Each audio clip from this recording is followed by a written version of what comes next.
All right. Notice to the public. If you wish to address the council, please complete the public wishing to address the council form located on the table near the entrance into the building and give it to either the chairman or the council clerk prior to the beginning of the meeting. Individuals addressing the council should be respectful of others in their choice of words and actions. All cell phones, pagers, and electronic devices used for the communications should be silenced during the duration of the meeting. We'll have the Pledge of Allegiance, the invocation and then Pledge of Allegiance by Councilwoman Jessica Domingue.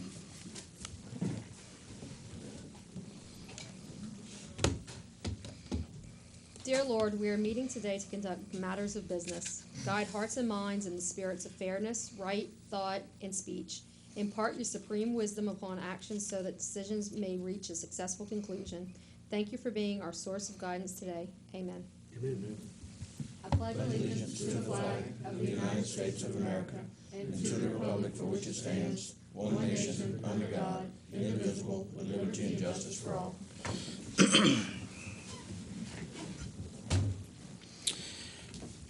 I call the meeting of the Budget and Finance Committee of June 7th, 2021 to order. Mr. Hampton, can we have a roll call, please? Yes, sir. Mr. Trosclair? Here. Mr. Navy? Here. Mr. Harding? Here. Mr. Michel? Here. Mr. Amade? Here. Ms. Domingue? Here. Mr. Darren Guidry? Here. Mr. Babin? Here. Mr. Dirk Guidry? Mr. Chairman, you have a quorum present. Thank you, sir. Item 1, resolution authorizing the parish president, Gordon E. Dove, to submit a Tier 1 amendment to the Gustav Ike Disaster Recovery Plan, CDBG budget for the East Side Public Safety Substation Project.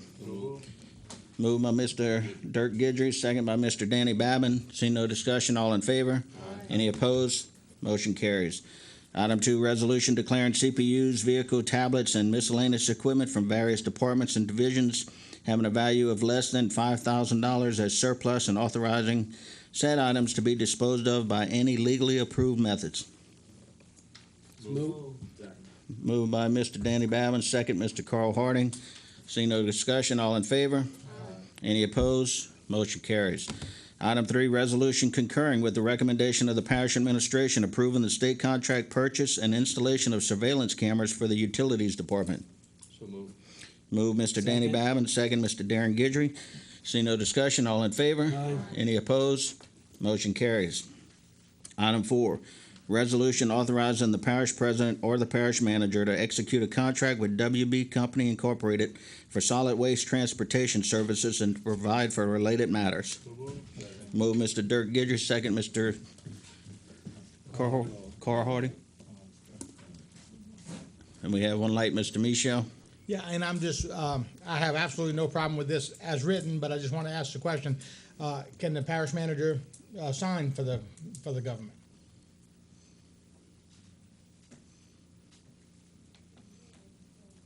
Who wants to answer that?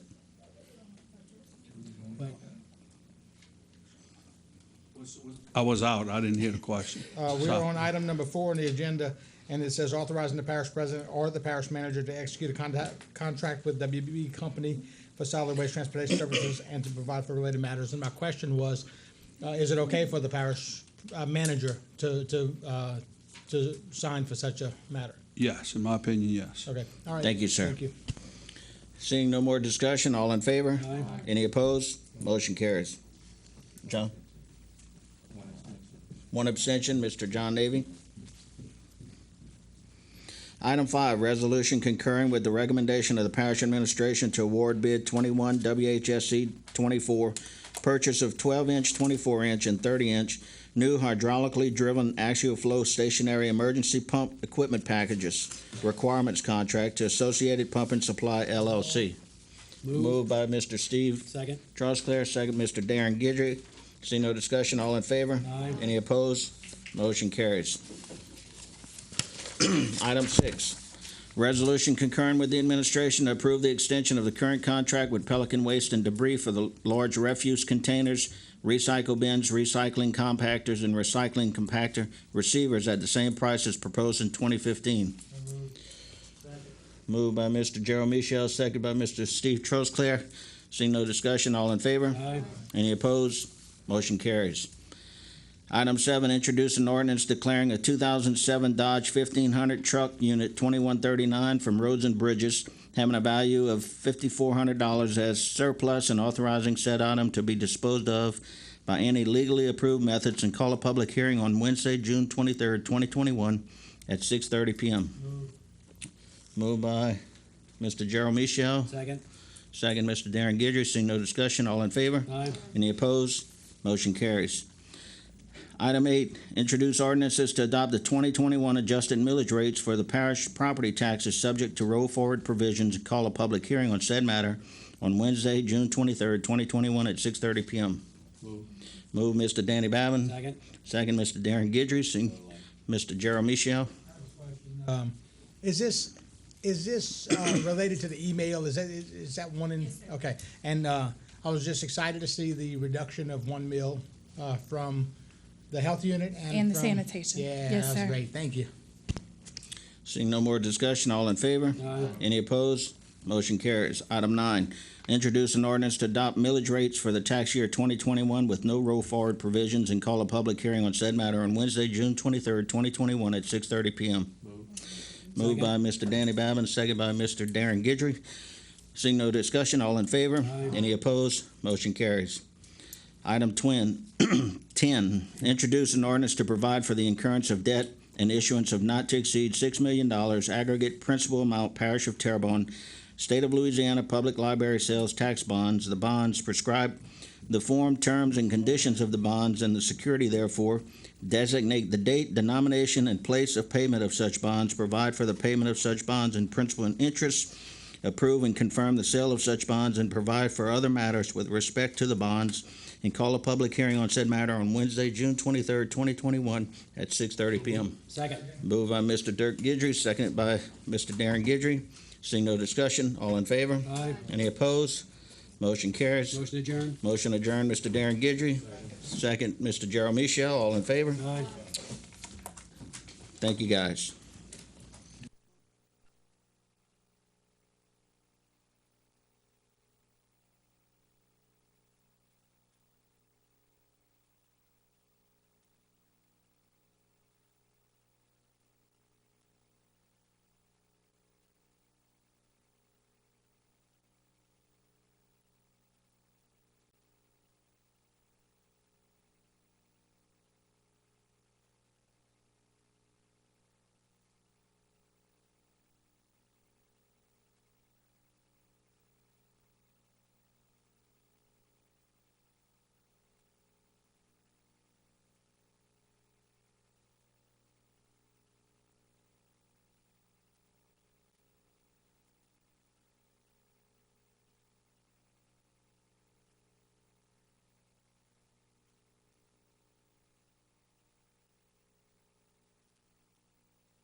Ready?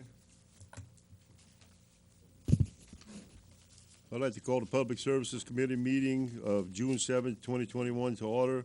I'll have an invocation and a pledge by Mr. Carly Harding. Please rise.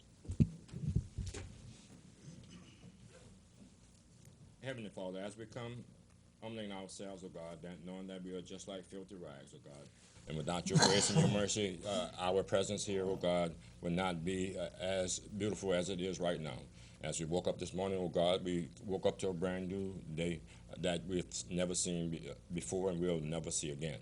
We ask that you give the blessings of wisdom, knowledge, and understanding from on high, O God, that we may take care of the affairs of Terrebonne Parish Consolidated Government, and then make this a place a better place for all people.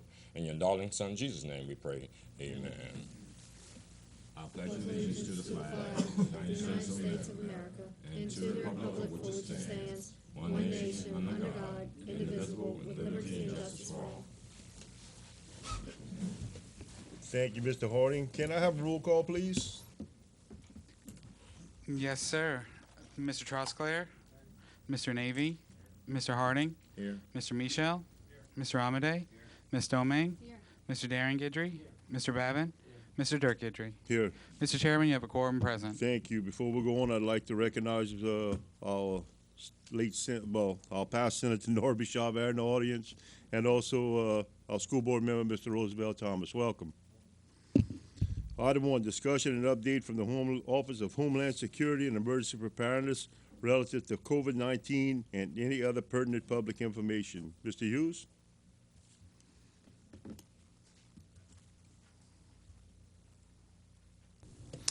Good evening, ladies and gentlemen of the council. As of today, we have 10,714 positive cases since the COVID started here in Terrebonne Parish.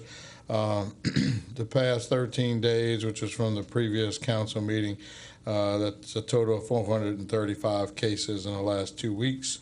We're averaging about 19 per day. Number of positive tests so far in the parish is 136,715. There were 6,228 tests conducted since the last council meeting. Our percent positivity has risen once again to 6.8%. That was an increase of 2.9% from our last council meeting, in which it was 3.9%.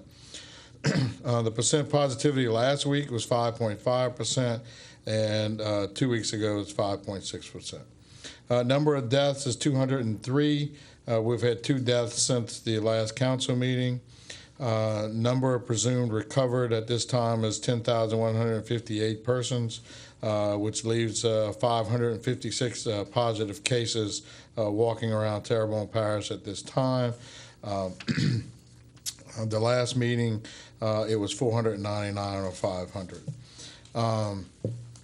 Number of cases last week was 65. 2 weeks ago it was 84. 3 weeks ago it was 61. And like I said, we had 2 deaths since the last council meeting.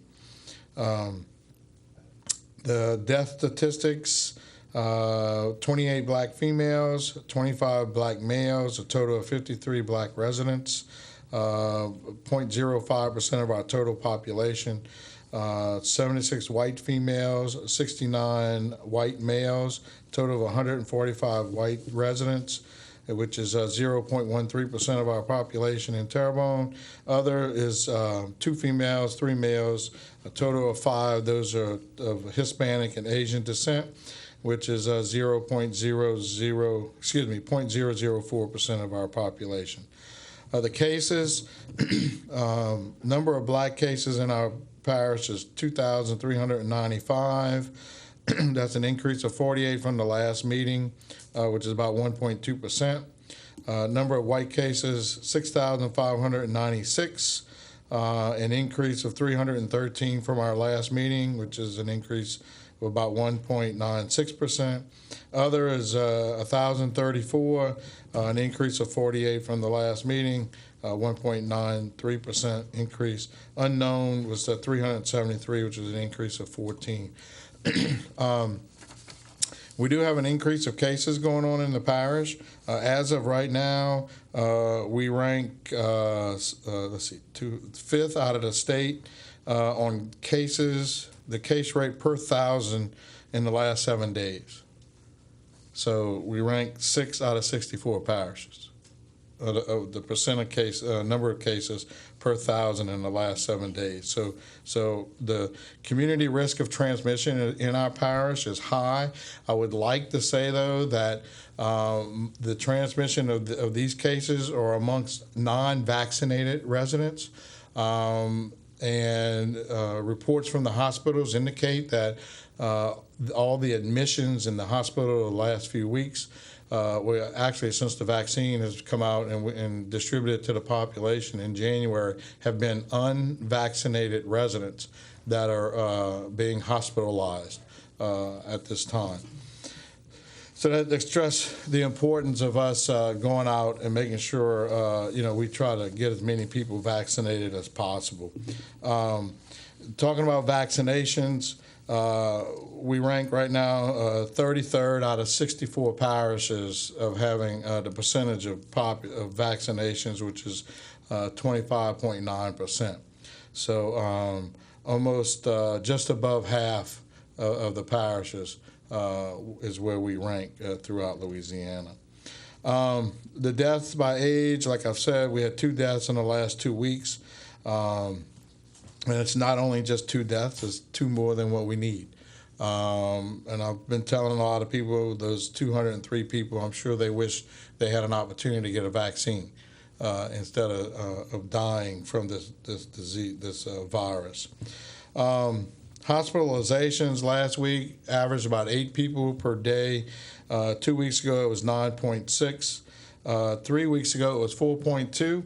But 4 weeks ago, we were at 1.4 per day in the hospital. Okay, so last week we averaged 8 people per day. So the case numbers are going up, and the number of people being hospitalized is increasing also. It is not like it was before the vaccine, but it is increasing amongst those who are not vaccinated. The vaccine numbers aren't that great.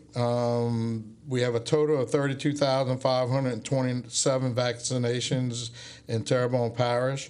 That is 1,209 more than we had 2 weeks ago at the last council meeting, but it is a decrease of 38.38% of the number of people that got the vaccination 2 weeks ago. So what that means is 2 weeks ago you had more people get the vaccine than we had this past. The previous meeting we had more people than we had this meeting obtain the vaccine. Okay, the vaccination numbers are going to go up every time I come up here because every time you give one vaccination, the number's going to go up. The difference is how many people are getting the vaccines, and the trend is less and less people are getting the vaccine. So those that have completed the vaccine in Terrebonne Parish, 29,318, which is a difference from the last council meeting of 1,353, but it was a decrease in the number that have been completed of 44.25%. So you can see less people are getting the vaccine, even though it's more readily available. Same thing goes on with Louisiana. Total doses is 3,027,920. The difference from the last council meeting is 89,010 people, but there was a decrease of 56.79% of people getting a vaccine. Same thing with the completed.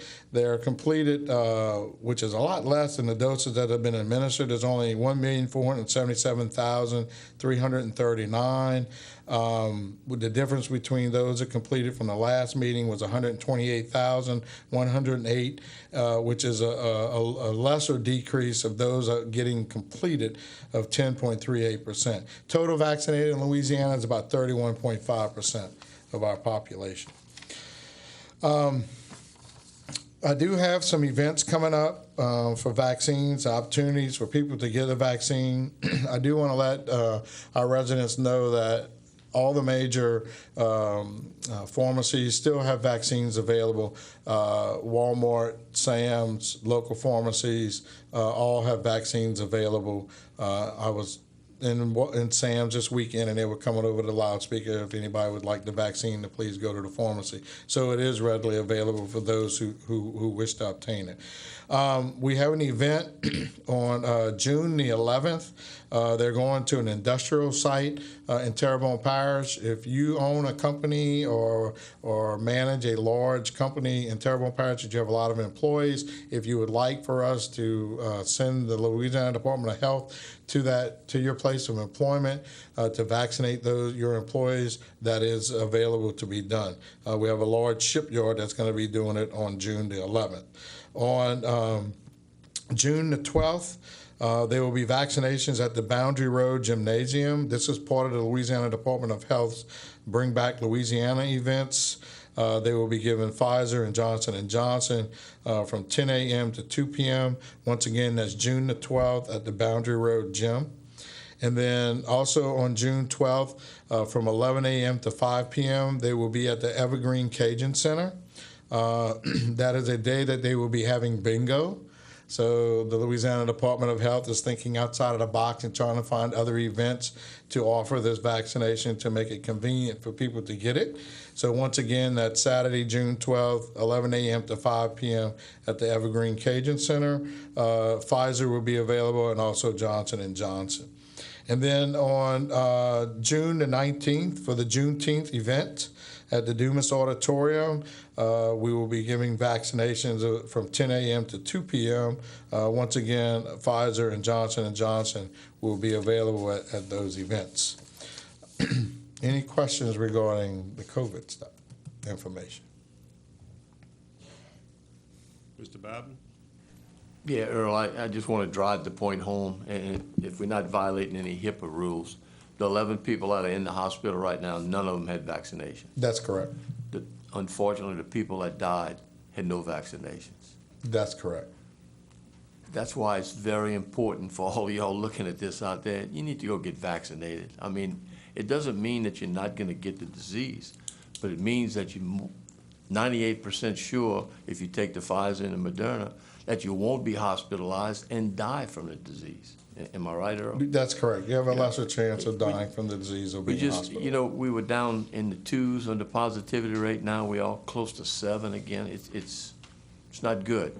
We need to get that herd immunity out there. So please, everybody, go get yourself vaccinated. Thank you, Earl. Thank you, Mr. Babin. Ms. Domingue? Yes, thank you, Mr. Chairman. I came across kind of a neat app that I wanted to let people know about, and I'm sure you probably know about it too. It's the LA Wallet, and you can download the app, and actually you put your ID on it, so you put your driver's license information, and then you can actually upload your vaccine status directly from the Department of Health. And so I would imagine that if you ever had to give that to someone and you don't have your card, that you could use this. And so I thought that was a really neat app to just share with people. So it's called LA Wallet. Thank you. Okay. And then once again, if people need to get a vaccine, they can call the hotline to find out where a vaccine location is located. That number is 855-453-0774. Once again, 855-453-0774. Mr. Michaud? Thank you, Mr. Chair.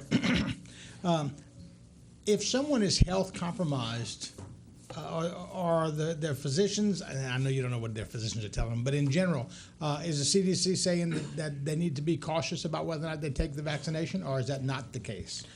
The CDC has advised that if they have some health compromise, like immunodeficiency or something, they just should get in touch with their regular doctor and have that doctor recommend or not whether they should take the vaccine. Okay, and that's what I wanted to kind of point out, is that there's some people who, on the advice of their physician, are not able to take this vaccination. So if we're able to, we owe it to those people who can't to try to protect them. And the same thing with children who cannot take it, because if we spread it to children, history tells us that children fare pretty well with it, okay, if they happen to get it, but they still can spread it to others. And that's the problem.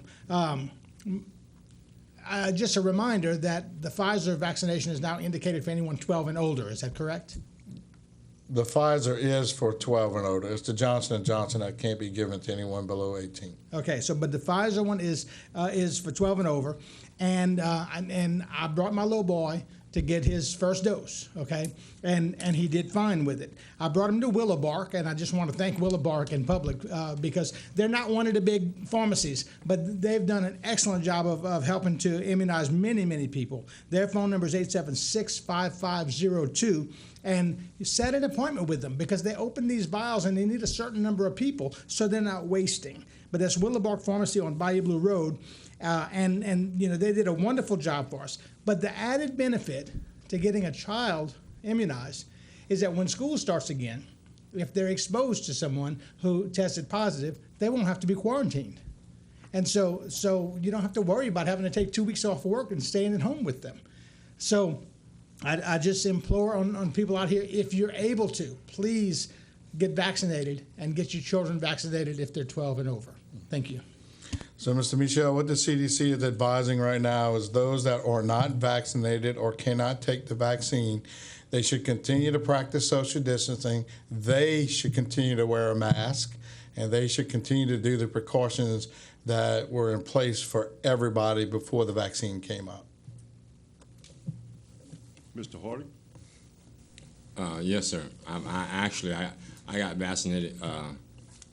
Got the vaccine. The first part at Tesh, and the second one was at Pharmacy Express. So the thing that I've actually run into a lot of times is the fact that there's some talk of a booster. Now, people were rather reluctant to actually get the vaccine in the beginning. Now they are saying that the booster, you know what I mean? I've actually spoke with a number of people, tried to get them to come. Of course, you know, several times I've had locations within the parish offering the vaccine. So for the people that are listening and the circumstances that we are in, wanting the herd immunity and actually trying to get people to come out to do it, what is the reasoning behind the booster, and what would we say to the people of the public that would actually take away the significance of having a booster or taking the vaccine and them not really being really sure? Because they're saying to me, what I'm hearing from a lot of folk that are against it, they're saying that, well, they give us a vaccine, and next thing you know, we're going to be taking, you know what I mean, booster after booster after booster. Could you explain that for me, please? Okay, so most of the vaccine that you take typically need a booster. So when you start off as an infant and you get your infant vaccines, you have to go back more than once to get more vaccine to make sure that you have the correct immunization. Okay, it's the same thing with this vaccine. So you may, and what they don't know right now is what is that booster going to be? Is it going to be a full dose that you got when you first got your vaccine, or is it just going to be what sometimes they call it just I think they call it a titer. Sometimes you do that with a tetanus shot. You don't get a tetanus shot every year, but if you step on a nail every 10 years, you may have to go get a booster for that tetanus. So that is also what may happen. But what you need to understand is you're not going to get a booster unless you've had the original shots. Okay, so you need to get the original shots or the original vaccine so that you can take your booster. So the same thing goes with the flu. Okay, every year you have to take a flu shot. You may have to take a COVID shot every year. That may be something that's going to be required for you to keep to have some immunity to the COVID. So it may just be something that we have to deal with. Until they come up with something that you don't have to take a shot all the time. You know, a lot of people don't know this, but the flu shot contains the vaccine for the H1N1 virus. Okay, so you get 2 for 1.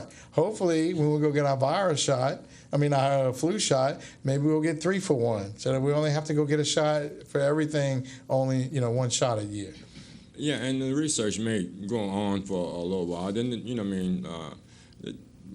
our findings may become much better than what they are, and it's not required. But for the moment, that the herd immunity is the number one thing. Well, the number one thing is getting the vaccine. Our numbers are very, very low. I think the people of Terrebonne Parish should realize where we are. So even though we are opening up more, they should understand that we are just as much risk, seemingly, for those that are not vaccinated. Those that have vaccinations, you know what I mean, they can actually feel rather comfortable, but then we have others amongst us that are not following the rules. Thank you. Thank you. Ms. Domingue? Yes, thank you. I just wanted to respond to Mr. Michel's comments about autoimmune diseases, and I'd like to share with the public that I actually have an autoimmune disease. I have lupus, and I thought He responded with something about autoimmune. Okay. I didn't say anything about autoimmune. But okay, It's what probably I good was information. saying is Yeah. that I did call my doctor, and my doctor encouraged me to get the vaccine. So I would encourage people, if they have any concerns, to just call their doctors, because I think that the doctor will give them better advice than we will as a council. But I think it's important that everybody, do what they feel is best. So thank you. Okay, Mr. Chair, I could You talk got about any other hurricane pertinent season. Information there, Earl? What's that? You got any other pertinent information? Yes, sir. Hurricane season started June 1st, so we're in the first week of hurricane season. So I'd like to remind everybody to please get your game plan together, get your go bag together in the event that we call for an evacuation, and to please find out what evacuation zone you live in Terrebonne Parish. You can go to the parish's website, or you can go to our office's website at tohsep.com. tohsep.com, and on that webpage there's a place to say that shows a little evacuation map. You can click on that map, and then another page will come up, and it'll ask for your address. You put your address in there, and it'll tell you what evacuation zone that you live in within Terrebonne Parish. So it's important that you know where that is, so that when we do call for the different zones in the parish to evacuate, that you know that you will need to evacuate. The other thing I wanted to bring up is our work order system that we're working through our office. We've had some inquiries regarding where are we on that particular project. Right now, the Roads and Bridge Department is on their final review for this week on their module. They've completed their time, personnel, and material models in Roads and Bridge. They completed their reporting tools, and the thing they're waiting on to do full implementation is iPads. They're on back order, like everything else is on back order. So as soon as those iPads come in, Roads and Bridge will be fully implemented on the work order system. Gravity drainage, they're using the system. It's been implemented. There's over 700 work orders in the system. They're developing a custom report to give to the council members. We had to make some changes to that weekly report, but you will all get a weekly report every week through email on what is going on in your council district regarding work orders from gravity drainage and forest drainage. Forest drainage is they have requested a customized work order system for the pump stations. So My Government Online is working on that to get that up and running. And then once again, they are also waiting on back-ordered iPads for their department. Solid waste, we've installed 44 GPS units and tractors, street sweepers, trucks, grappler trucks, and all the vehicles. At the present time, we know all the hours that they run on that equipment, and when it's time for maintenance, and we know the locations of those vehicles and equipment at all times, and if it's actually running, if the tractor has the power takeoff or the PTO engaged, we actually know that through this system. They are another department that has asked for a lot of customization for their work order system. My Government Online has been meeting with them on a weekly basis to get them to where they need to be. The difference between solid waste and the other departments is solid waste cannot transfer over to the new work order system until it's ready to be fully implemented, because they solely rely on the work order system that they have right now that it has to be ready for the transition. The new work order system has to be ready to go when that occurs. So just wanted to give y'all an update on that. We've had some phone calls regarding that system. Mr. Harding? Yes, sir. I thank you guys for working on this. When I first introduced this, and I mentioned it last meeting, and Mike looked kind of startled because I forgot who I spoke with. So, yeah, the reporting system, and want to let the people know, because oftentimes that all the members of this council get complaints. I'm pretty sure that each department get complaints, and sometimes people are not honest in reference to they had talked to this person or whatever. And we want to make everybody accountable for their services, and we want to make sure that the citizens of Terrebonne Parish are getting their full service for their tax dollars. And the improvements may cost us a little bit more, and asking the public to be patient. And one of the reasons why Mike and you, Earl, are you giving this report to let the citizens know that we are trying to do our best to go forward where we can have a better understanding of the needs of the people, how the people that we employ are they applying themselves, and make everyone accountable. I think the guys, the people, I'm sorry, Jessica, everyone up here can actually appreciate an opportunity to go into on the website to find out what their parish, what their districts are looking like. So when Mr. So-and-so or Sister So-and-so is calling and say they call, I want to make sure that I give them the right answer, because sometimes I don't feel comfortable when I have to make 3 and 4 phone calls and we're paying people hundreds of thousands of dollars to run these departments and I can't get an answer. And so we want to make sure that we take care of the public. Thank you very much for your report and the advancements y'all are making. Thank you, Earl. No further questions. Thank y'all. Have a good evening. Item 2, consider the appointment of the official journal. Second. Moved by Mr. Darren Gidry, second by Mr. Harding. All in favor?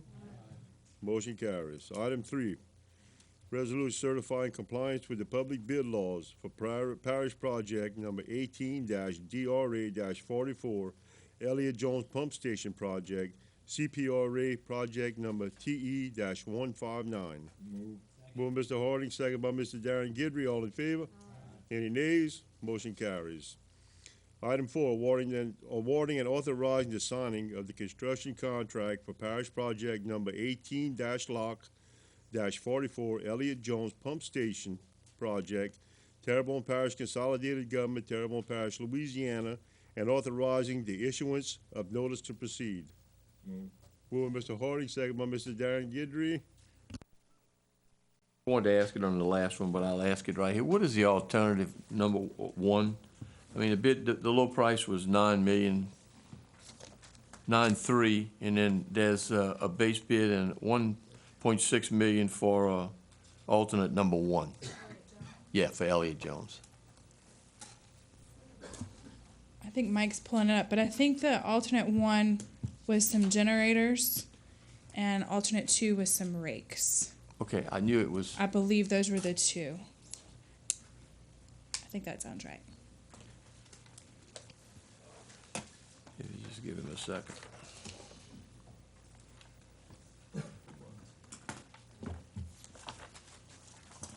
It's for an upgraded portion of it, I'm sure, the generators and rakes. Well, the rakes should have been an original bid.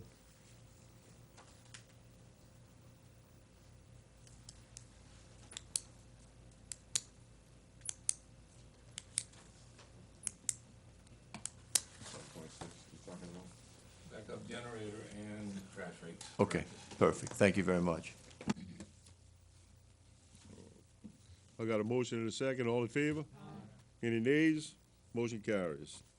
Item 5, authorizing the execution of change order number 2 for the construction agreement for parish project number 15-BLDG-13 FP&C number 50-J55-14-06 South Louisiana Wetlands Discovery Center Phase 1 Wetlands Exhibit Ancillary Structures, Terrebonne Parish, Louisiana. Second. Moved by Ms. Domingue, second by Mr. Gidry. All in favor? Any nays? Motion carries.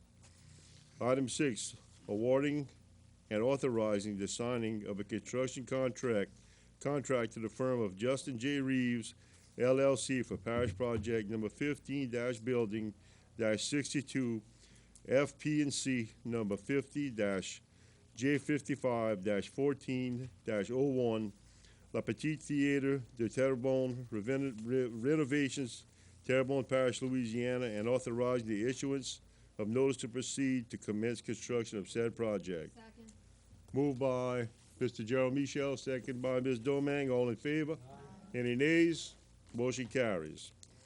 Item 7, authorizing the parish president to execute an amendment to a cooperative endeavor agreement with options for independence for the continued provision of rapid rehousing case management services to persons experiencing homelessness. Moving Mr. Danny Babin, second by Mr. Amadi. All in favor? Any nays? Motion carries. Item 8, affirming that Nicholls State University and the Board of Trustees for University of Louisiana Systems have satisfied its obligations in the April 9, 1997 ordinance donating property at 235 Civic Center Boulevard and waives its rights to rescind said donation. Mr. Hebert? I'm going to pass to Mr. Guidry first. Mr. Guidry? Yeah, I put this on the agenda in relation to this particular building, which was donated 20 years ago to Nicholls State University to build an allied health facility, which was built 3 years subsequent to that donation. And there was some questions about an item in the donation paperwork, which said that the parish had some rights of recension, and some of those rights of recension included the fact of whether or not they had to build it, they had to use it to build an allied health center, which they did, and they had to begin construction within 4 years, and they actually completed it within 3 years. The third item of recension is the fact that they could not go insolvent. Both Nicholls and the Board of Trustees could not go insolvent, in which case the property would revert back, or the parish would have an opportunity to rescind the donation if that happened. And the final thing is if the property was unused for a period of 1 year. And you know, there was some questions about whether or not the recension was a donation or whether it wasn't a donation, and the fact if we donated it today, it would need an ordinance. And I know Mr. Hebert is going to talk about an Attorney General's opinion he's asking for. And yes, I agree. If the parish, if we do make a donation, it does require an ordinance. We have to do that. But that is not what Nicholls was asking. Kind of find out all they're asking is acknowledgement that they've done what was intended for them to do. And again, this was done 20 years ago, and they provided service at that location for 20 years. And here we are 21 years later, and they now want to sell the property to the Stork Corporation, which of course also provides a public service because they provide health care for the indigent. So it's still going to be a good use, but in anything, you know, things change. You know, was the donation in perpetuity that they had to do an allied health forever? Well, I don't think Nicholls would have agreed because things change. What if they want to instead offer different types of classes? Well, right now with the inventing of the internet, of course, more and more people are taking courses online so that way they can have them closer to them. So the need to have satellite facilities is not as great. So I understand that. And so now they're trying to sell the property. They own the property. I mean, the property's in their name. They built the building. We didn't build the building. We donated the property to them 20 years ago. The only question is right now is there is a rescission clause in there. Are we going to exercise the rescission clause, or do we have a right to exercise the rescission clause? Now, they're simply asking for an informal resolution, just saying, we as a council say, yeah, that they've fulfilled their obligations as related to it. That's all they're wanting. That's all their title company cares for. Mr. Aber, in speaking with him, has said that if we donate the property, it has to be done by an ordinance. Well, that's not what my intention is. My intention is just saying that, as far as I'm concerned and the council is concerned, that they fulfilled their obligations. Their title attorney just wants something in their files. So if this is done illegally by an informal resolution, then I tell Nichols and the attorney, this paper is not. It's not going to be worth the paper it's written on. But they're saying they're okay with an informal resolution, just something in their files. And so I'm presenting this resolution for the council this evening, and I'd like to make the motion that we approve this resolution. We got a motion and a second. Mr. Hardy? Yes, I've actually read this, and of course, like Mr. Guidry said, the stipulations in reference to how everything was supposed to transpire, and we had some time that's gone over 20 years, okay? And so I feel as if that they've met the agreement that they were supposed to. My concern here is that they're selling, who are they selling it to, okay? And the services that are being provided by the people that's buying it. I think I inquired and get some information a little later on to see how much do we subsidize the people that's buying it. And they've been there and they have use for it. And the services that they provide, my concern is most of these services are basically federally funded by or whatever by donations, and would they be able to, would the buyers be able to increase or charge for their services? And in charging for these services, the people that go there and receive these services, I'm concerned about the people that may not be able to afford it. So I'm into looking into it and seeing how everything does, you know what I mean, and getting the opinion. That's my concern about it, you know what I mean. Other than that, I think they maintain the obligation, but then they really got the donation, so it's kind of difficult to say they not obligated to, or they can't sell it after they've actually got a donation. I think that should be some type of conversation, you know what I mean, half or whatever, personally, because sometimes, you know, if you give somebody something free, they turn right back around and sell it, they make a profit off it, you know what I mean. That don't sound logical to me. Thank you. Mr. Hebert? Yes, Julius Hebert, Parish Attorney. I want to remind the council that we went into executive session on this not long ago. All the documents were presented. A legal opinion was rendered. It was unanimous that y'all adopted what legal had recommended. You had all the documents. With all due respect to Councilman Guidry, let me back up and explain. The parish, the Terrebonne Parish Consolidated Government put up 4 acres of land back in 1997 or approximately, free of charge next to the Civic Center, which is extremely valuable land. Nichols built a building that was constructed on the land. So Nichols paid for the building. The parish put up the land for nothing. At that time, there was an ordinance was passed. I think it was called Ordinance 4751. There was a former councilman by the name of Peter Bourgeois who came up and said, whoa, wait a second.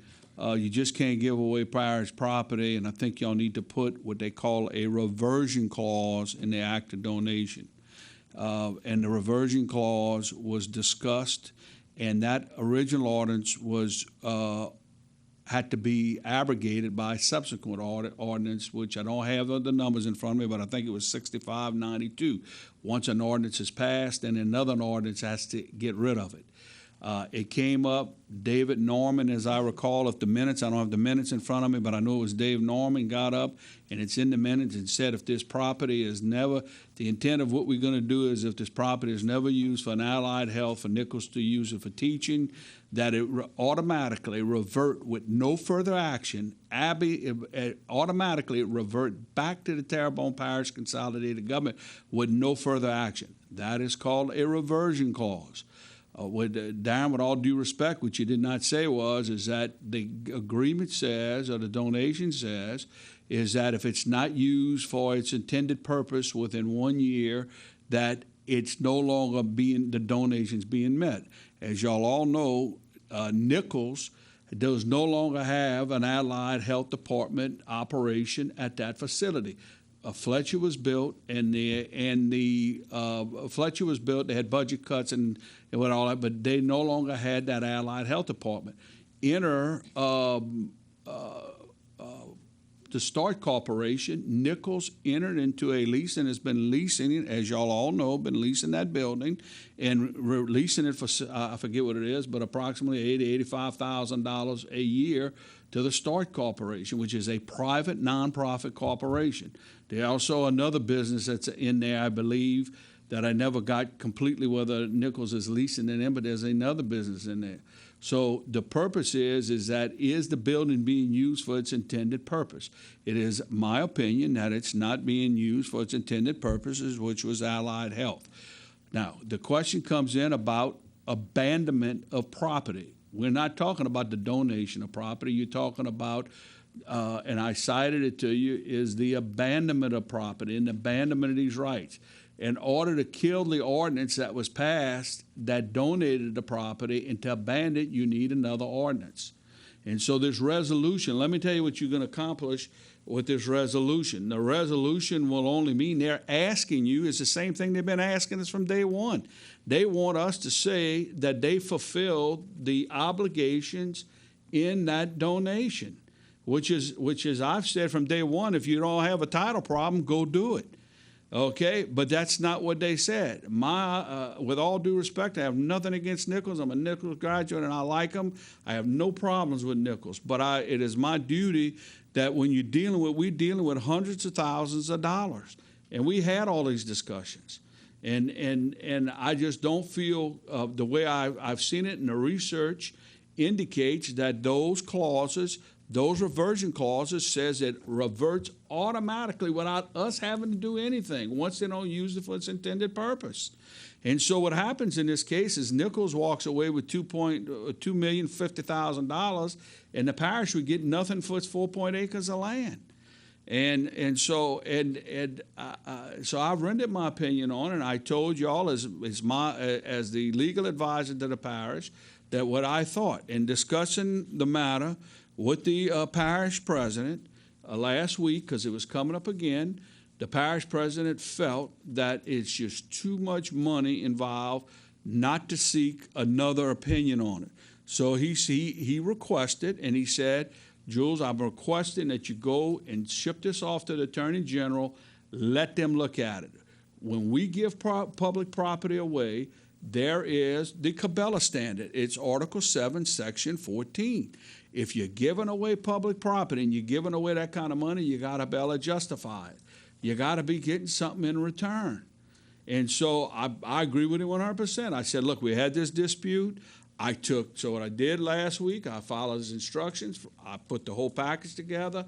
I submitted the questions. I sent it I took all the documents, the letters, the minutes, what was the intended purpose of it, the donation, and I shipped it to the Attorney General, and I'm let them render their opinion on it. There is a statute, I think it's 382193, that says if this document of donation is ever questioned by the legislative auditor, because in there it says it automatically reverts to the parish without having to do anything.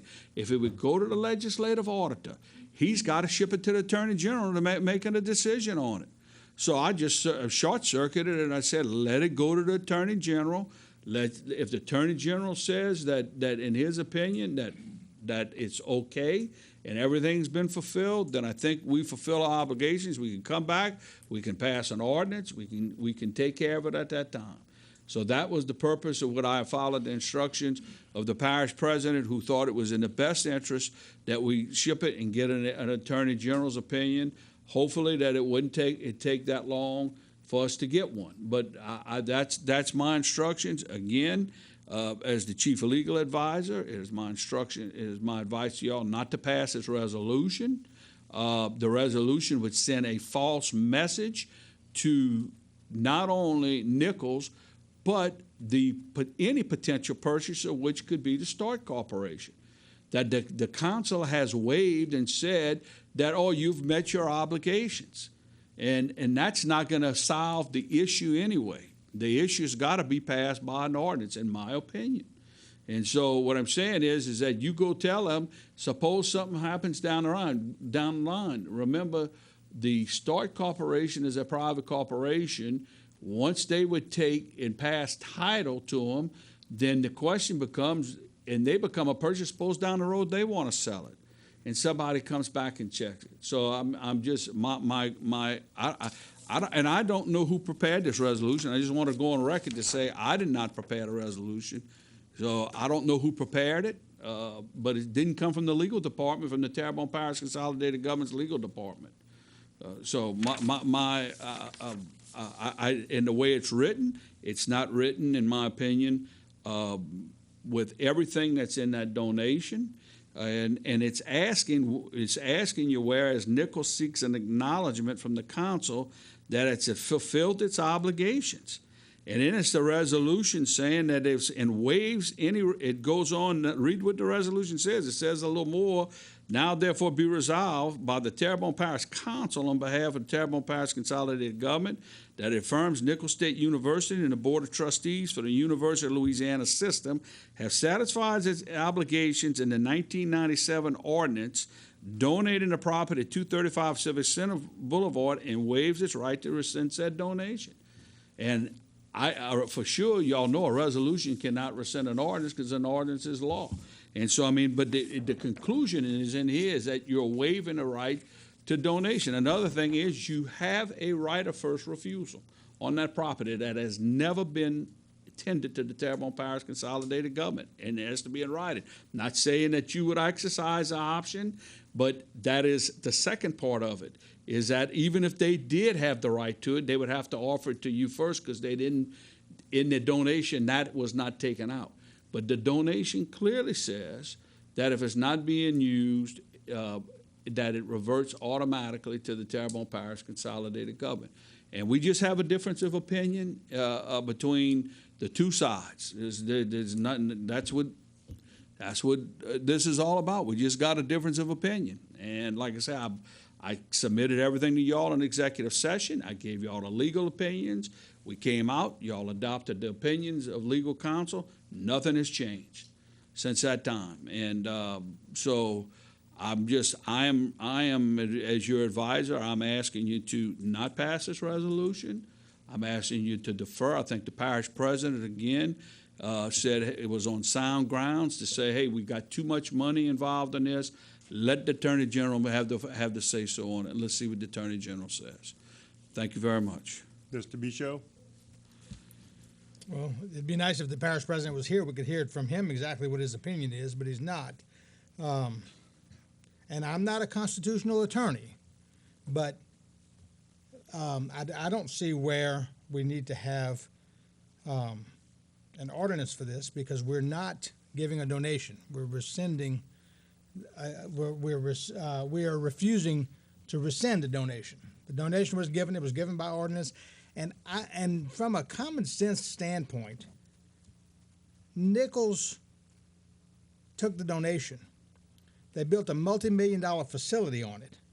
They used it for many, many years, and all of a sudden we're going to say, hey, because you're not using it exactly the way the way it was used in the beginning, we want it back along with all the improvements. I don't exactly know how that's supposed to work. Is the Start Corporation a nonprofit organization? I know it's private, but is it a nonprofit? Yes, it is. Okay, so I mean, we give money all the time and property all the time to nonprofit organizations. So I certainly don't see anything wrong with moving forward with this, especially since it's a resolution. And if the title attorneys and whoever's involved in the purchase is good with it, so be it. Because if they're not, that's going to end up being their problem. But you know, I just can't see telling Nichols, okay, well, you know, I mean, if we wanted to be difficult about it, that the property's ours, you're not using it the way you said, but also, you know, what is Allied Health? Isn't there a lab in there? I believe there's a lab in that building. That's a function of Allied Health. So, you know, maybe Nichols is not using it for Allied Health, but there's Allied Health happening in it because, and there has been. So, given all of those little nuances, you know, I certainly don't see anything wrong with moving forward with this resolution. You want to say something about that, Mr. Barron? Mr. Chairman, two things. The letter was attached that I sent from Parish President Dove advising y'all, the council, that he had requested an AG's opinion. And I will tell you, as you know, how much we question nonprofits about the use of the money and getting it back. If y'all remember, last year, y'all, I think, what's his name? I think Councilman Navy what was his name? DJ? When we had an issue about $15,000, and it got in a big debate about whether that money was being used and how it was being used. I'm telling you, if this was a small amount of money, then that would be one thing. But we're talking about 4.8 acres of property that is located next to the Civic Center and that big hotel over there that is extremely valuable land. And so if you want to proceed, that's fine. But let me tell you, if the Start Corporation, which is a private nonprofit, ever decides that it's got to uproot and sell, and somebody goes have a title issue with it, and y'all have concurred in putting with this title, and it was not done appropriately, the parish will get drug into something. And so I'm saying, as I'm telling you, the safe route on this is to let the Attorney General opine on this. This isn't no $10,000-$15,000. I don't know what's the value of the land itself, but you can go check with the sale that was made between the hotel.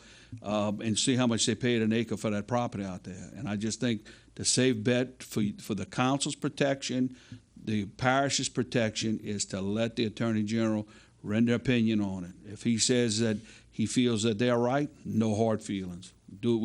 It does take an ordinance to abandon property. Look in the charter. I sent it to you. It's 2-11-8, I believe, if my memory serves correctly. Says abandonment of property has to be by an ordinance. This property was donated by an ordinance conditionally, and it's got to be overturned by an ordinance. And I want to leave you with this thought. If those conditions were not put in that donation of land, listen to what I'm saying. If those conditions were not put on that donation of land, that donation would have been illegal to begin with. It would have been a violation of Article 7, Section 14. You just can't go give away $500,000-$600,000 worth of land. So it had to have some conditions set on it. Okay? The question is the way it's written, does it automatically revert back to the parish when, as Mr. Michel's just acknowledged, Nichols Allied Health Department, which teaches several different programs, is no longer using it. That's why they went and leased the building. That is what's caused a lot of consternation and confusion for me as an attorney. And so I am not going to say, I would rather let the Attorney General rule on it. If the Attorney General says that, hey, they can do it, I'll be more than glad to prepare the ordinance to do it. I have no problems with that. But I think it's best, you want to know the truth, I think it's best for all parties, okay, to let the Attorney General opine on it. And that's just my opinion. Thank you. Mr. Guidry? Thank you, Mr. Chair. Yeah, the reason I put this on, there were some timely issues where the Stork Corporation, needed something to be done in a more timely fashion.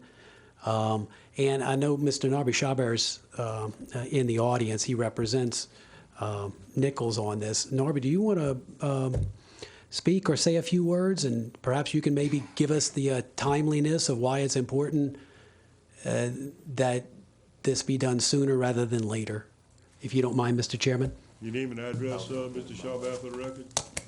Norby Chabert, 6855 Fay Drive, Houma, Louisiana. I can answer any specific questions that you may need. Mr. Hebert covered a lot of territory there. I do have all of the paperwork in front of me. I do have a copy for each one of you if you need it to follow along. I would like to go through everything, and if it pleases the council, I don't know how y'all do. In the Senate, the sergeant at arms would have tackled you by now if you try to do yourself. Bring it in, I won't tackle you.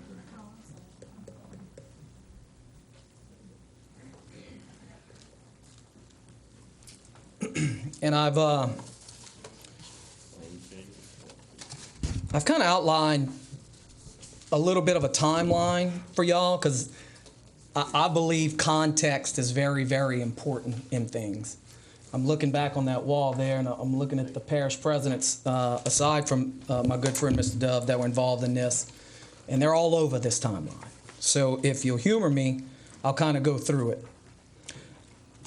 On January 8th, 1992, the Terrebonne Parish Council passed ordinance number 4751 to authorize parish president to enter into an active donation with Nicholls State University a certain piece of property in Terrebonne Parish.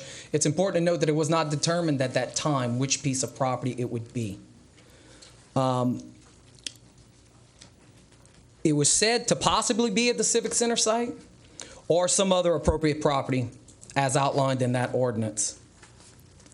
The ordinance was offered by Councilman Bobby Bergeron at the time, and it's an interesting little thing that happened during this time that we're talking about. Bobby had just been elected to the House of Representatives, but if you recall, in those days, you got sworn in March, so he was still serving on the council. The act of donation was made pursuant to Article 7, Section 14 that Ms. Hebert's referred to multiple times. And it was a cooperative endeavor, as it states in the actual ordinance, to provide for the training of skilled nurses who will ultimately render an invaluable service to the infirmed, elderly, and all citizens of Terrebonne Parish, and to cooperate with Nicholls State University for the betterment of Terrebonne Parish and the surrounding areas. In 1993, the legislature approved $665,000 in capital outlay for the engineering, planning, and design of the nursing school and allied health building for Nicholls State University. That effort was led by now State Representative Bobby Bergeron, who was on the Ways and Means Committee, and as you know, that's the one that originates the capital outlay bill, House Bill 2. That bill goes over to the Senate, and the vice chairman of the Revenue and Physical Affairs Committee that receives HB 2 was some fellow from Chauvin named Marty Chabert. On April 9th, 1997, the Terrebonne Parish Council passed ordinance number 5764, rescinding previous ordinance number 4751, but still donating the property listed as Exhibit A that you have in your packet, which at the time we would have called the Civic Center property, like it's been referred to a number of times, but now we call it the Dewey Building, with a pretty loving tribute to my friend and mentor, so many of our friends, former parish president Teddy Dewey. And before we get too far into this, Star Corporation has said it will remain the Theodore L. Lewis Teddy Dewey Building into perpetuity. The reason for the rescinding of the original ordinance was that it was in the best interest of the parish, because said ordinance had declared that Terrebonne Parish had intended to donate the property to Nicholls for the purpose of constructing a nursing school. And then to the enactment of the ordinance, it had become the intention of Nicholls to instead construct an allied health building on that site, because monies had been appropriated to actually construct a nursing school building on Nicholls campus. That building is now called Betsy Sheremy Io Hall, after Dr. Io's late wife, Miss Betsy, that had died around that time. Again, the purpose of the donation, as reflected in the actual act of donation document, which you have in front of you, and was signed by then Parish President Barry Bonvillain, was to encourage and develop the education and training of certain specialized healthcare providers, and was concerned and for the care of the elderly and all citizens of Terrebonne Parish, and again, in the spirit of cooperation with Nicholls State University for the betterment of the parish. For all intent and purposes, y'all, the building was constructed on the property to provide allied health services to the parish and the region. We know this because, like I said, I quoted from the bottom of the page 1, going into page 2. Terrebonne Parish government and Nicholls enter into this donation as a cooperative endeavor pursuant to Article 7, Section 4 of the Louisiana Constitution, 1974, and further declare that this donation is for a public purpose, namely to encourage and develop the education and training of certain specialized medical health care providers who will ultimately render an invaluable service to the infirmed and elderly and all citizens of Terrebonne Parish, again, in the spirit of cooperation at Nicholls State University for the betterment of the parish. As outlined in that same paragraph on page 2, the actual act of donation, there are only 3 ways that this would be rendered null and void. And ownership of the property converted to Terrebonne Parish. As outlined in your resolution, Nicholls State University uses the property for a purpose other than the construction of an allied health services building. The building was constructed and opened in 2000 and was then known as the Allied Health and Continuing Education Building. In 2003, the name was changed and dedicated to Teddy following his untimely death the year before. So clearly, that condition was met. Number 2, Nicholls fails to commence construction of an allied health services building within 4 years of the execution of the contract. As Mr. Guidry has said more than once, the building was constructed in 3 years. We all know that that basically does not happen anymore in construction or government, but they did it in completion in December of 2000, and actually we're doing allied health classes in January 2001. Third and finally, in the event that the Allied Health Services building and/or Nicholls State or the University of Louisiana system become insolvent and/or the building, once constructed, would remain unused for over a year. Clearly, Nicholls is not insolvent. In fact, the opposite, Nicholls is actually thriving. And the same could be said for the UL system. And finally, at no time since the building's construction and dedication has the building not provided actual allied health services, which was the intent of all of this from the very beginning, was to provide allied health services. Mr. Harding, if I can, I'd like to address some of the questions you had about Stort Corporation. Stort's a federally qualified health center. Over 90% of their patientry is Medicaid, Medicare, or free care. While they are a nonprofit, it would literally go against the business model to raise prices or anything. They barely get paid on stuff as it is. They're dealing with enhanced Medicaid rates in many circumstances that don't necessarily cover the bills that they do.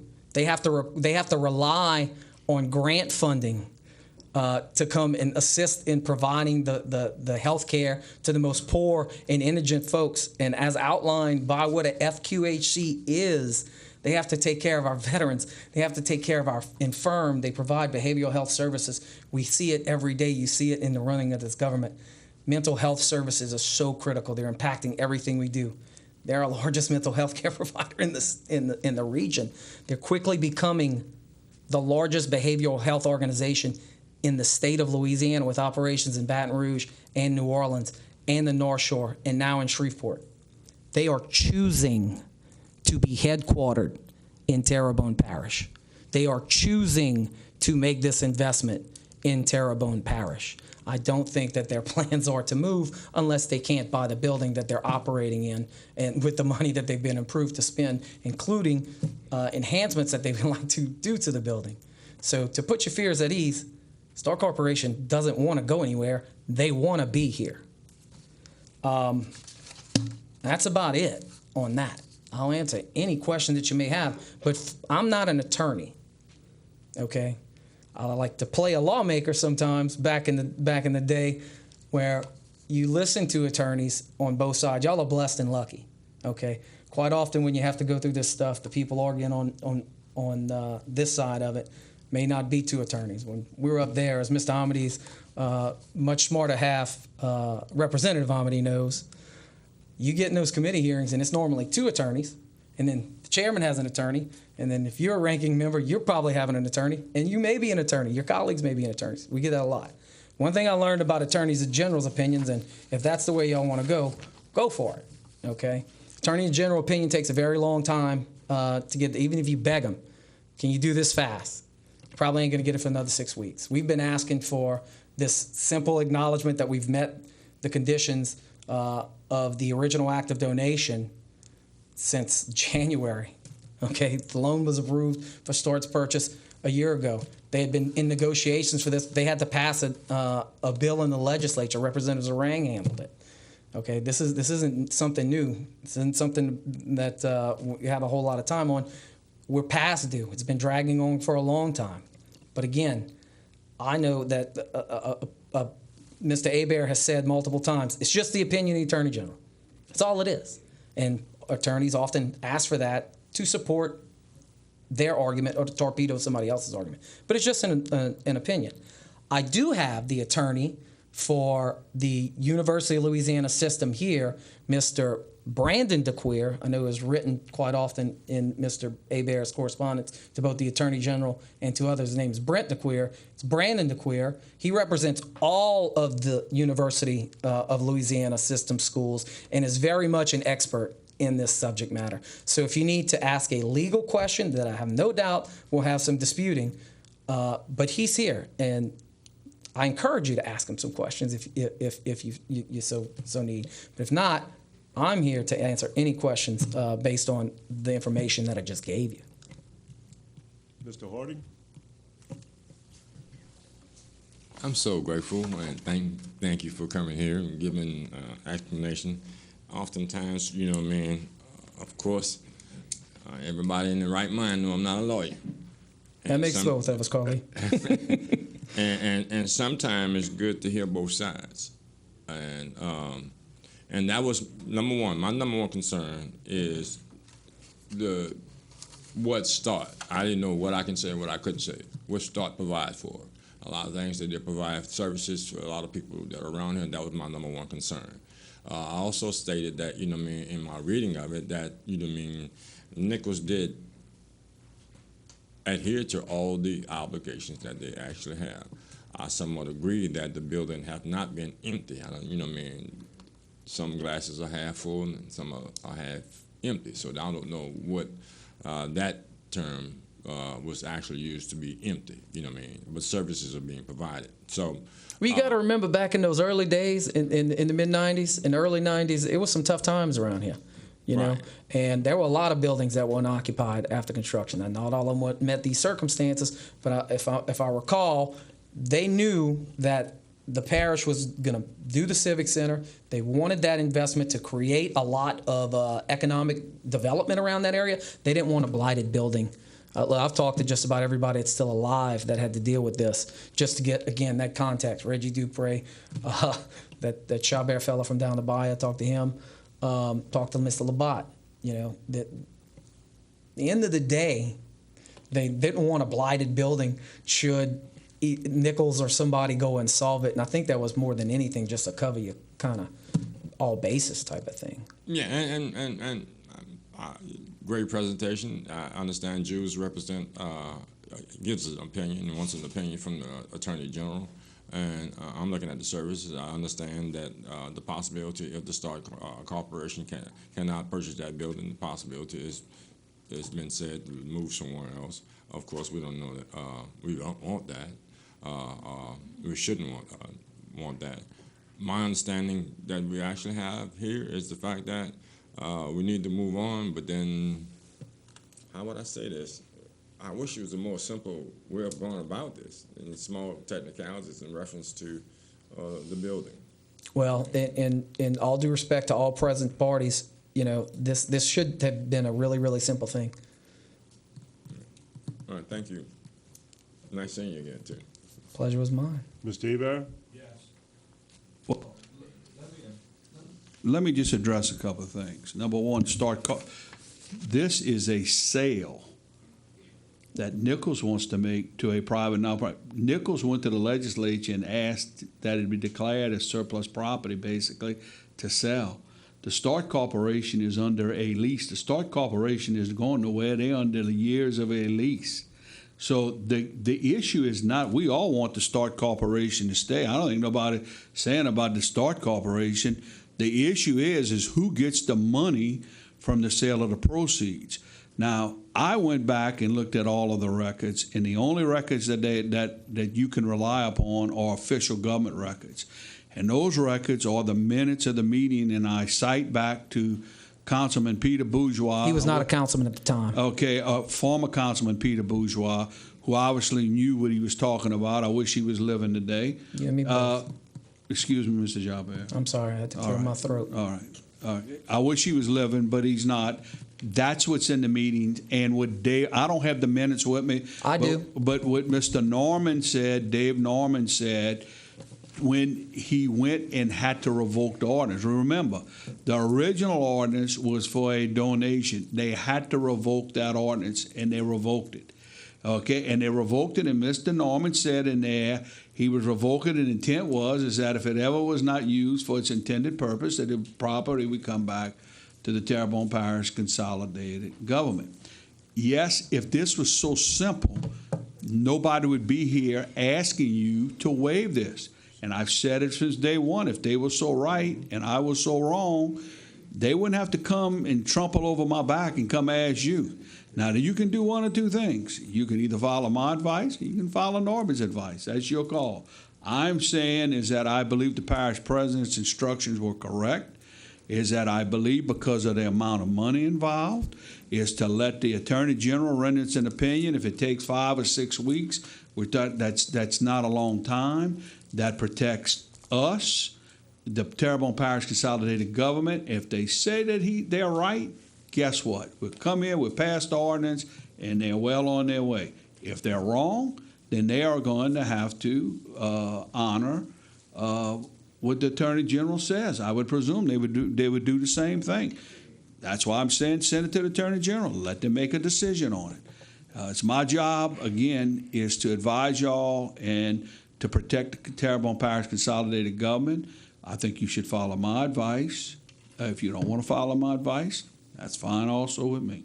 But I'm telling you what I believe. If this was so simple and so clear cut, they would not be here asking y'all to sign a resolution waiver. Remember, they were asking you to do something because they know that there's an issue. All right. Now the last thing is I just want to read what's in the actual donation. This donation shall be rendered automatically null and void and rescinded without any further action by either party necessary, and ownership of the property shall convert to TPCG. And then it goes on the list. If Nicholls State University uses the donated property other than for purpose other than the construction of Allied Health Center, without the consent of TPCG, that building's purpose was for Allied Health. They have been using that building. They went and leased it to start, collected probably over $250,000 worth of rent. So that building has been used for another purpose other than Allied Health. Okay, and I've said that before. That's one of the focal issues. That its intended purpose is not being met. And then it goes on in number 3, in the event the Allied Health Services or Nicholls State University and its management board, the Board of Trustees for the University of Louisiana system or its legal successor would become insolvent and or allow the building once constructed to remain unused for a period of 1 year. Well, obviously the intent of the building is if they weren't leasing it and they wouldn't use it, the building would have been sitting there for a year unused. But what they turned around and did is they went leasing. and they leasing it to the Stark Corporation, who is not part of Nichols State University. It's the Stark Corporation is not part of Nichols's Allied Health Department. It was listed in the minutes, and I believe it's also listed in the donation, but it was listed in the minutes, the different departments.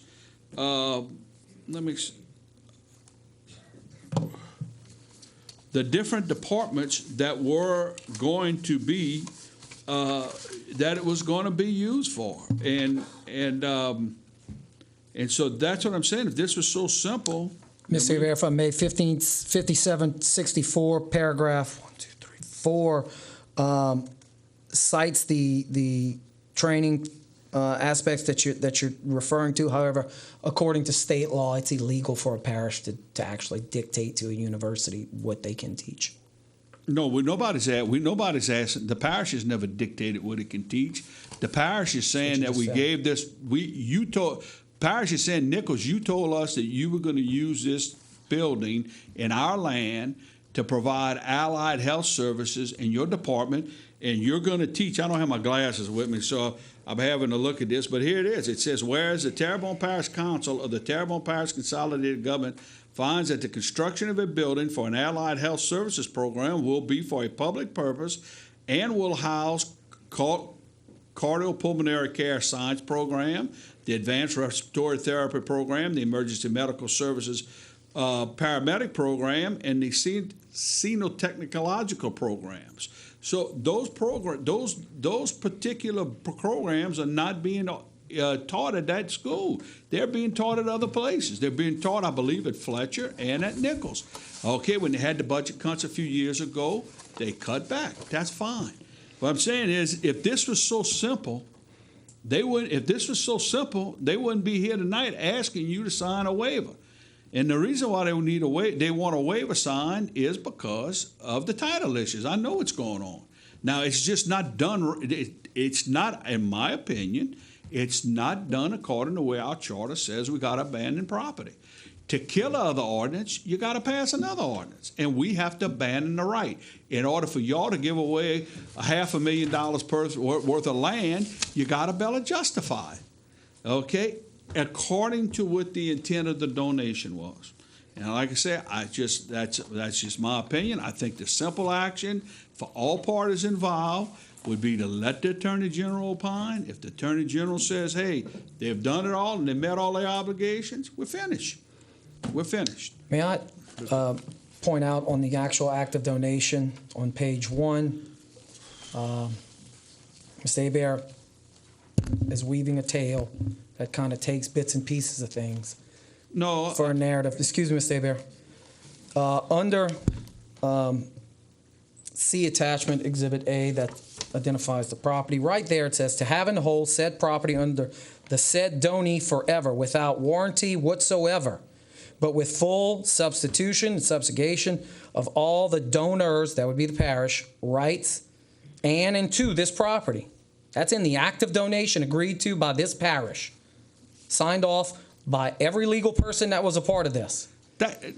Terrebonne Parish, Nichols, enter into this act of donation as a cooperative endeavor pursuant to Article 7, Section 14 of the Louisiana Constitution. Now, in the parts that he refers to in the meeting minutes, I can get them emailed directly to you right now. It would be as if Mr. Pulaski and somebody in the audience were having a conversation. That's what he's referring to with Mr. Bourgeois, who I respect and, again, miss him, consider him a friend. However, that was not any action taken. That was in public comment. All right? Mr. LaRussa, the attorney, then said to affirm to Mr. Bourgeois that certain conditions would be placed into the actual document. That document is what you have in front of you. Okay? That's the legal document. As Mr. Abear said, I can only go by the legal documents. I didn't give you any fluff. Everything I have here is an official government document. Okay? The minutes from David Norman, who was attorney who drafted this, he put in a reversionary clause. There's a case almost directly on point where the state of Louisiana went and take back some property on the same issue. We cited all that, okay, and they are called reversionary clauses. It's basically saying, as I said, with Mr. Norbert, and Mr. Jabez is correct, he's not an attorney, and he's not quite understanding what that language means with full substitution and subrogation of all rights. What it's saying is that as long as you hold that property, we are warranting you that you go build that building on there, we have title to the property. Has zero to do with what we're talking about today.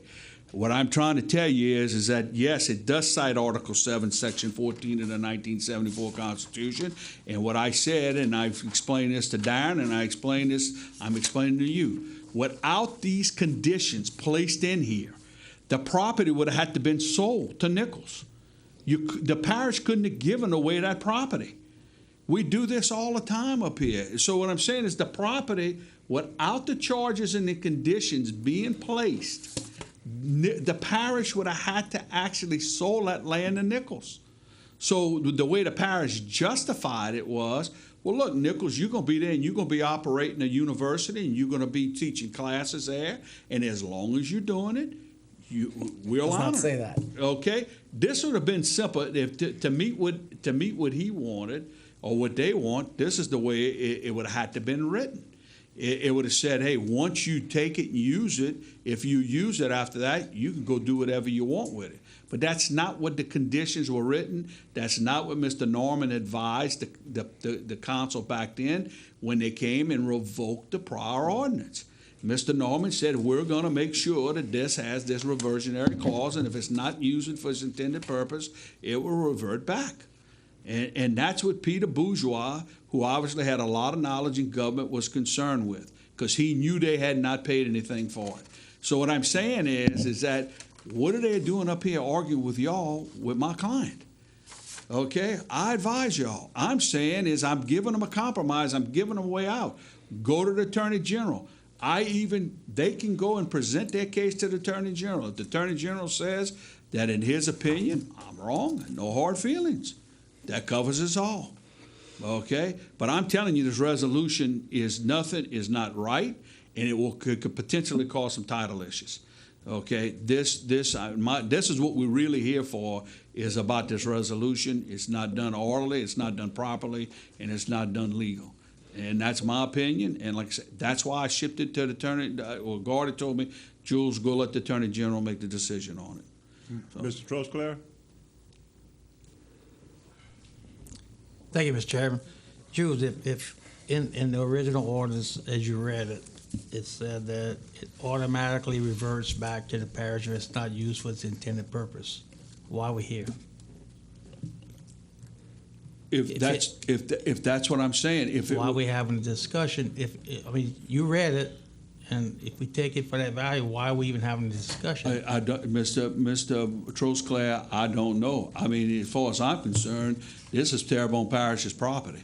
Okay, as far as my opinion is concerned, I'm not the one asking y'all to come give a waive and acknowledgement. They are come and ask for a waive and acknowledgement because I'm surmising that the title lawyer. I understand that, but my question is, if the order clearly states, and I believe it because you read it. I mean, I don't think donation. The donation clearly states that it automatically reverts back to the parish if it's not used for its intended purpose. Well, then we should already have that property in possession. That is correct. It automatically reverts, and it just came up. I am told in some mind that this matter was looked. Well, I heard or was told that this had come up in the past and was never dealt with. Okay, they went to leasing the property. They had to go to the legislature to be able to lease it. That's not true. Hey, we're no longer using this as a allied health department, okay? And all that information was given to you.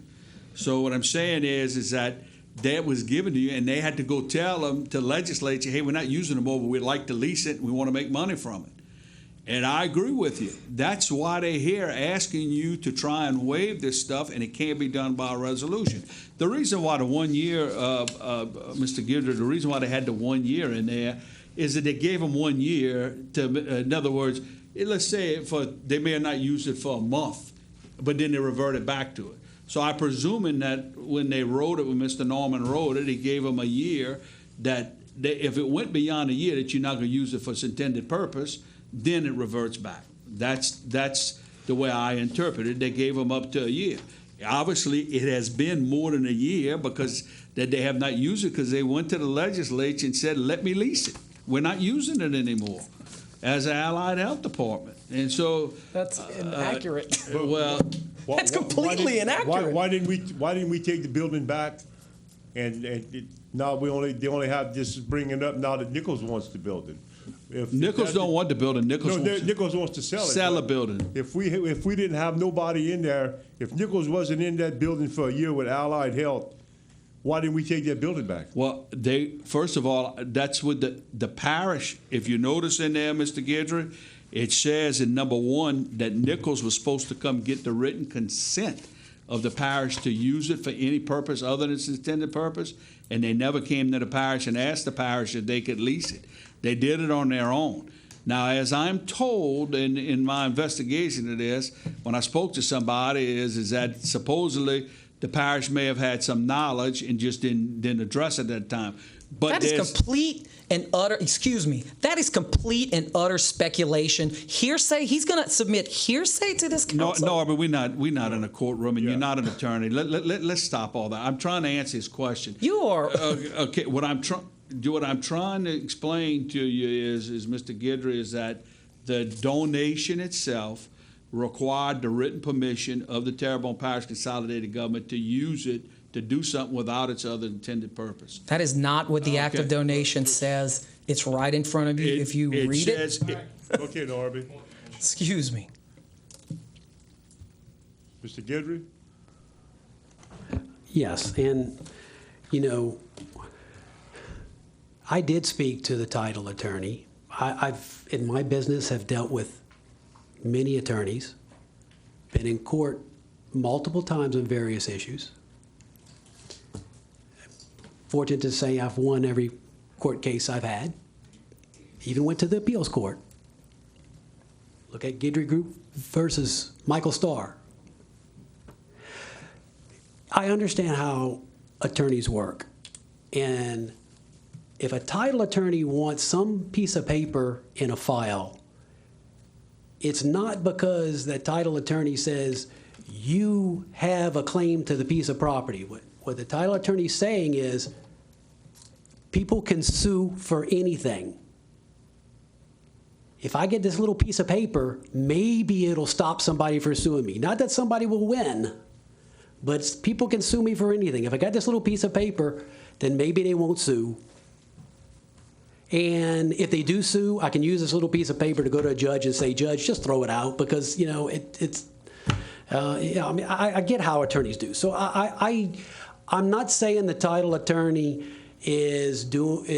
wants this little piece of paper, because he's okay with a little simple resolution, even though our legal, valid opinion says to donate property, it must be done by ordinance. To revoke something, it has to be done by ordinance. And this is not an ordinance. This is a simple resolution. So, but it's informal, and it's something that the title attorney just wants to put in their file. Nothing, that doesn't need to have anything big, and that's why. And again, what is this over? It's over a piece of property that was donated 20 years ago, in which Nichols built, I don't know what money Nichols used to build this multi-million-dollar facility, but how many square feet is it? I don't know that answer. But it was built with capital outlay construction money. Okay.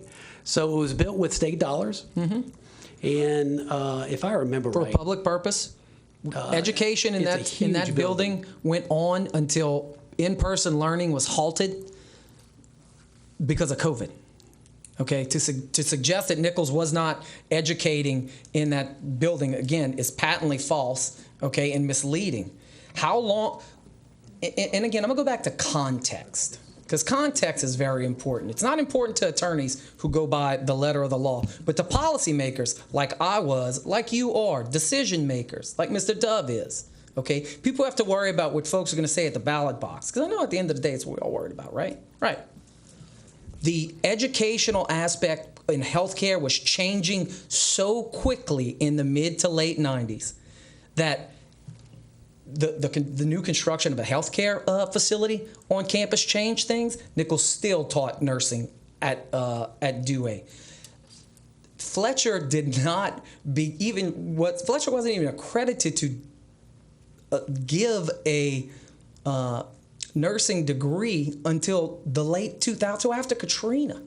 Okay, well after Katrina, I think it was in double digits, around 10.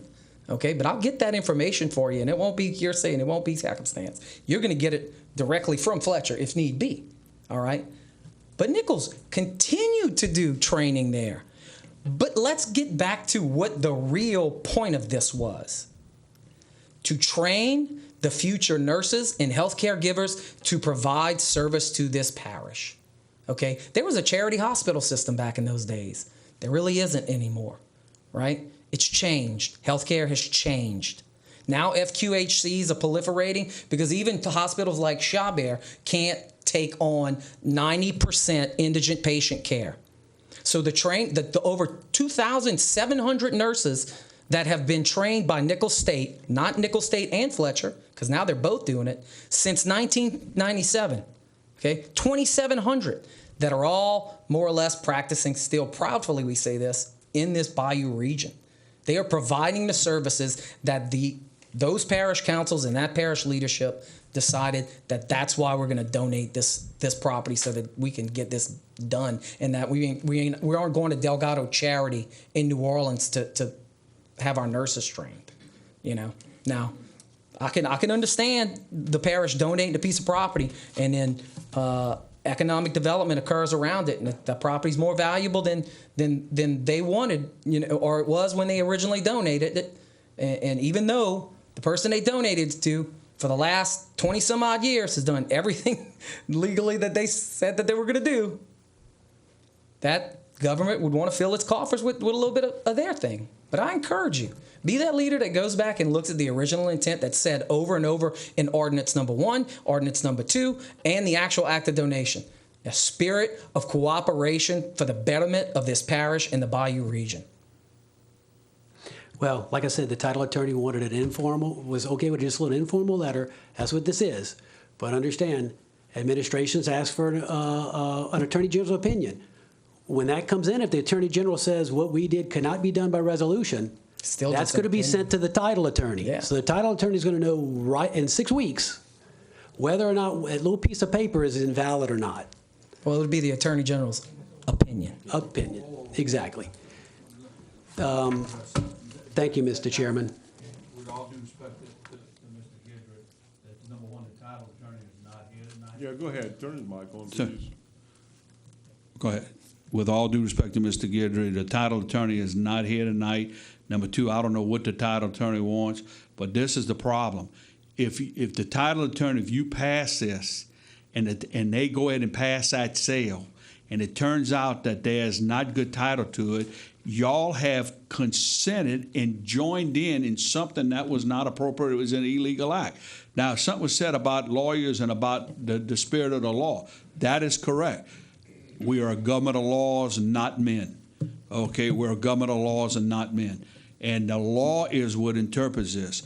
Okay, so that's why I'm saying there's no title attorney here tonight saying if y'all mess up and there's a problem with the title for Start Corporation, I'm going to hold y'all harmless and indemnify the Terrebonne Parish Consolidated Government. There's nobody here with that today.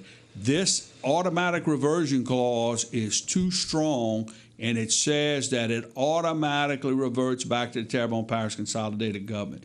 You can do this is my last breath on it. I'm asking you to let this go to the Attorney General, table this. In 6 weeks, we'll get the answer, 6 or 7 weeks, and we'll get the answer. They're under a lease. It's going nowhere. That building's under a lease with them. Okay, and it's not being used for its intended purpose. Let's stay focused on it. If it was being used for its intended purpose, it wouldn't be leased, and they wouldn't be making money leasing the building. Let's cut through the chase. My advice to you is to delay it, table it, and let's come back and see what the Attorney General says. Mr. Michaud? Okay, first of all, one of the questions that was asked is why didn't we go back and take this before? Because what I'm reading here says that if one of those entities would become insolvent and or allow the building once constructed to remain unused for a 1-year period. Mr. Shawberry indicated that the spirit of that, based upon his research, is to avoid blighted property from being there, okay? And it does not anywhere on here say once constructed to remain unused for any purpose. It doesn't give a purpose on that particular sentence, okay? So it says once constructed to remain unused for a 1-year period. It has never gone unused for a 1-year period, number one. Now, second thing is we hear council saying why Nichols has sent personnel here because they're asking, because they know there's an issue with it.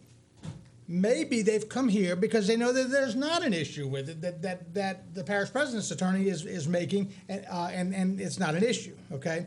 So we can't just assume why they're coming here, okay?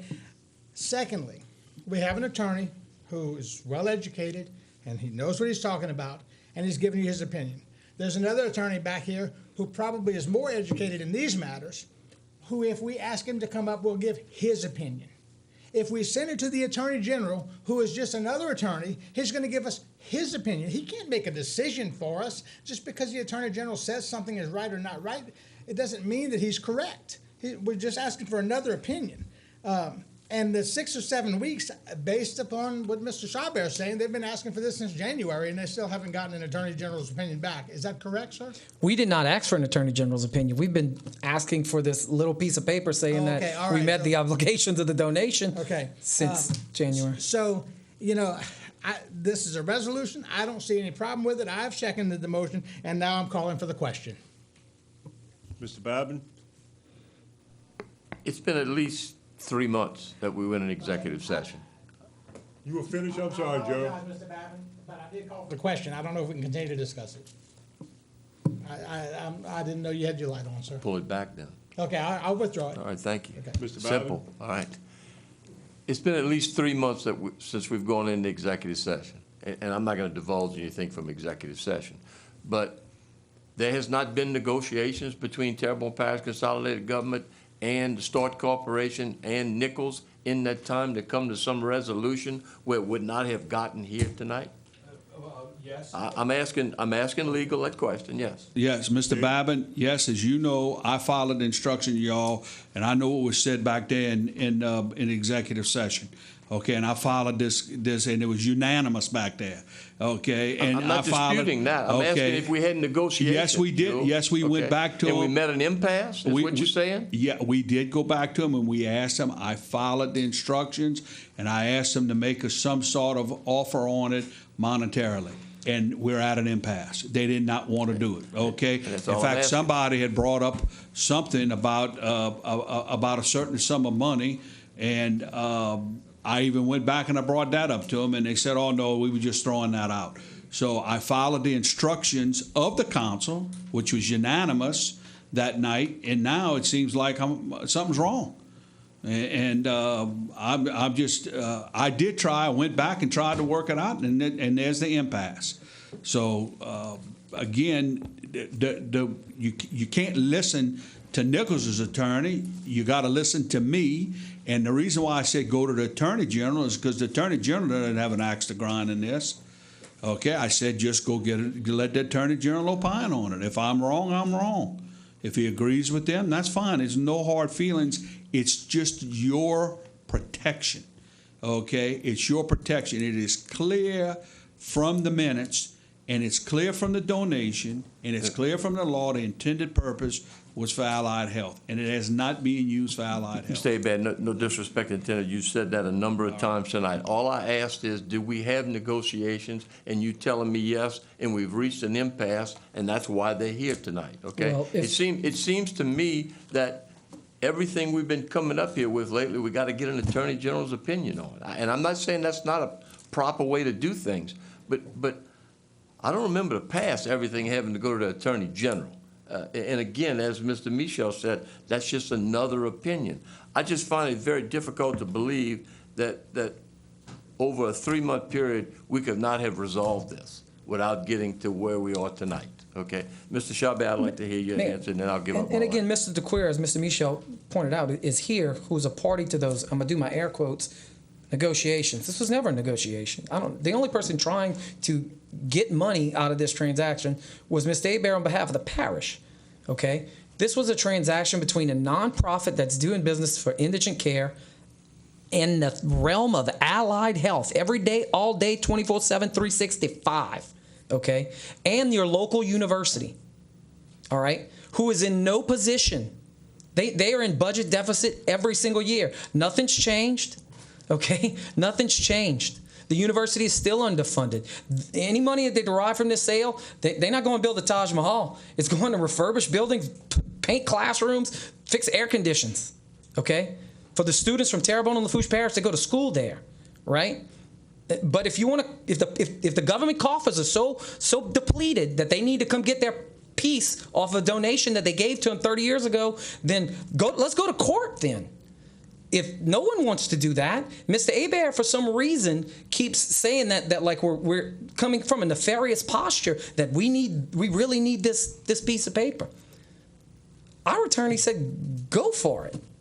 Other counsels just said, go for it. Yes, the title attorney's like, I'm a title attorney. I would rather have something from the donor that said we met the obligation. That's kind of where we are here. There was the sum of money that Mr. Hebert is referring to was when Mr. Guidry and I were talking completely offline about, well, Jules says that y'all should, Mr. Hebert says that y'all should make a monetary offer. I said, the university's in no position to do that. And if they would, if it's a fair market value question of is the parish going to get a fair market value aspect of any proceeds of any sale, Nichols doesn't have to do that. I said, the most they could possibly get would be $50,000, and that would just be in good faith.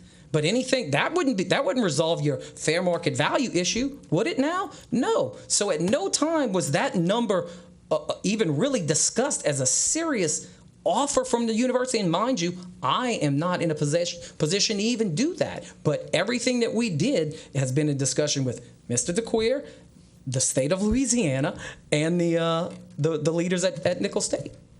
Thank you, Norby. That's all I have, Mr. Chair. Mr. Guidry? Yeah, Mr. Chair, this is my third and final time, but I just wanted to say, as far as the executive session, what developed after the executive session, of course, Norby reached out to me, and I was very cryptic with Norby because we had an executive session. Which, as you all know, I clearly understand what executive session is and respect that. Then a couple of months went by, and I spoke with Norby again. Nichols has no intent of suing the parish over this. There was no legal issue. I know he went into executive session. It was a pretending legal matter, but so Norby started telling me his side. In executive session, we heard one side, and I heard Norby and Nichols' side, and I personally believe they have a valid side. So that is why this is on here. What has changed between the I know we have voted unanimously one way in executive session, but again, we only heard one side in executive session. Now we've heard, a little more of what Norby's side is and what Nichols' side is, and then I looked at the documents. Thank you. I got a motion and a second. All in favor? Aye. Any nays? One nay? 2 abstentions and 3 abstentions and 6 yeas. Motion passes. Ms. Domingue, Mr. Trosclair, and Mr. Navy. Thank you. Item 9, give a notice of intent to adopt an ordinance to amend the zoning map of the parish of Terrebonne as to rezone from R1 single-family residential district to R2 two-family residential districts, 110 Banks Avenue, Lot 47, Block B, Mechanicville subdivision, Houma, Terrebonne Parish, Louisiana. Geraldine L. Miller, Giselda Williams, applicants, are calling a public hearing on said matter on Wednesday, July 14, 2021 at 6:30 p.m. So moved. So moved by Mr. Navy, second by Mr. Harding. All in favor? Aye. Motion carries. Item 10, introducing an ordinance to amend Chapter 26 of the Parish Code of Terrebonne Parish, Louisiana, relative to utilities, service rates, and charges, and calling a public hearing on said matter on Wednesday, July 14, 2021, at 6:30 p.m. Moved by Mr. Babin, second by Mr. Guidry. All in favor? Motion carries. Item 11, introduce an ordinance to create a no parking zone along the north side of Main Street, LA Highway 24, from the intersection of Boykin Street to the intersection of Hackberry Avenue, to provide for the installation of said signs, and calling a public hearing on said matter on Wednesday, June 23rd, 2021, at 6:30 p.m. Moved by Mr. Babin, second by Mr. Harding. All in favor? Motion carries. Discussion and possible action regarding battery-operated car and truck track. And we're here this evening to present information on what they would like regarding the battery-operated cars and truck track, but they had to leave. And they're Okay, I'd like to requesting that pull we that place from it the- on the next agenda. All right. Thank you. Item 13, Quality of Life Committee update on the Recreation Modernization Task Force recommendation and discussion pertaining to a recent incident at the Terrebonne Parish Recreation event that has been pulled.